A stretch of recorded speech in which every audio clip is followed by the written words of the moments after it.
All right, so let's go ahead and finish up this list and slam it out. We're talking about inspiration and creativity, right? So the next thing is actually strive to captivate and entertain. Be a storyteller. Grab somebody into your dream and don't let them out of that dream until you're done. In other words, like be vivid, like make them feel, make them see this, make them be part of the story. Also thinking rhythmically, right? So in other words, approach this by maybe rhythm. Now, most hits are 4/4, or in some cases 6/8. But essentially, you could think about different rhythms, different grooves. Think rhythmically, and that might sort of spark some creativity as well. Strive to change people's perception. In other words, strive to make people see things from a different point of view. So a common point of view, maybe try to get people to see the opposite point of view. Maybe that will spark some inspiration in you.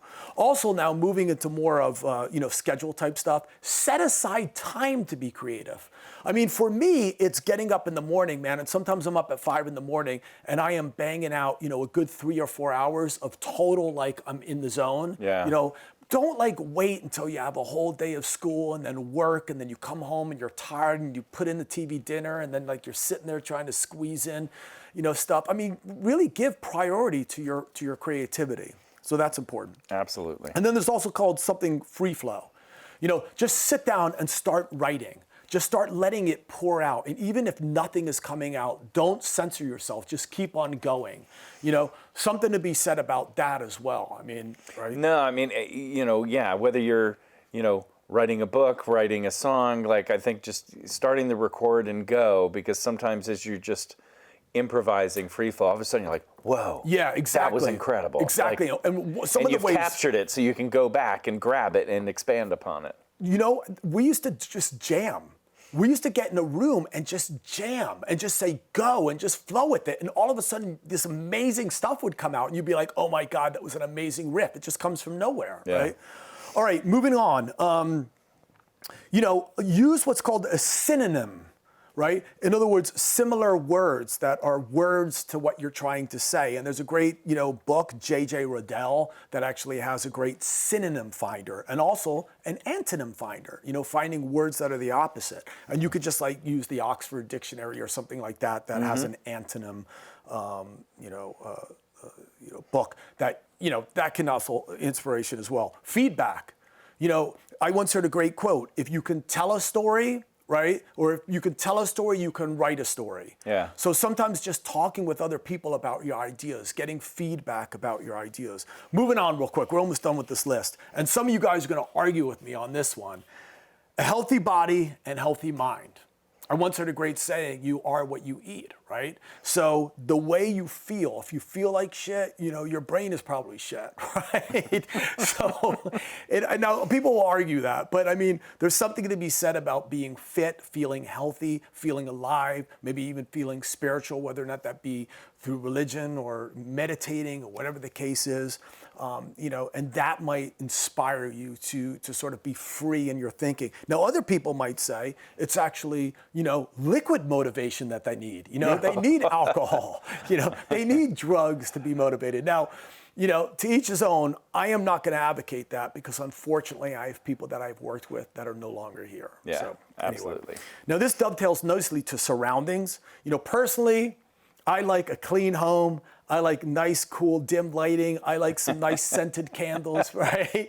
Now, again, some of you guys might argue, you might feel you need that dingy, apartment on 8th Avenue right next to Port Authority with rats running around and things like that in order to get gritty and write some, some lyrics that are really to the bone. And someone might argue that, Appetite for Destruction by Guns N' Roses had that kind of edge and vibe because they were all living in a one bedroom apartment, selling their blood in order to survive. And then later on when they got money, they didn't have that edge. They lost a little bit of that edge. It happens. Moving on. Blocked. Sometimes we get blocked, right? And what do we do when we're blocked? Some people go for walks. I personally like to go for walks in nature. Some people take showers. And you've got this really cool story. Actually. Well, I remember years ago, this songwriter Richard Lee, who has had a lot of success in Nashville, and he was really stuck. He was sitting at the piano, and was just like, I can't quite grab the chorus of what I want to sort of do. And, so he was blocked, and he was just like, I'm going to sort of take a break. And, his dog had sort of come up to him, and his dog actually sort of had one brown eye and one blue eye.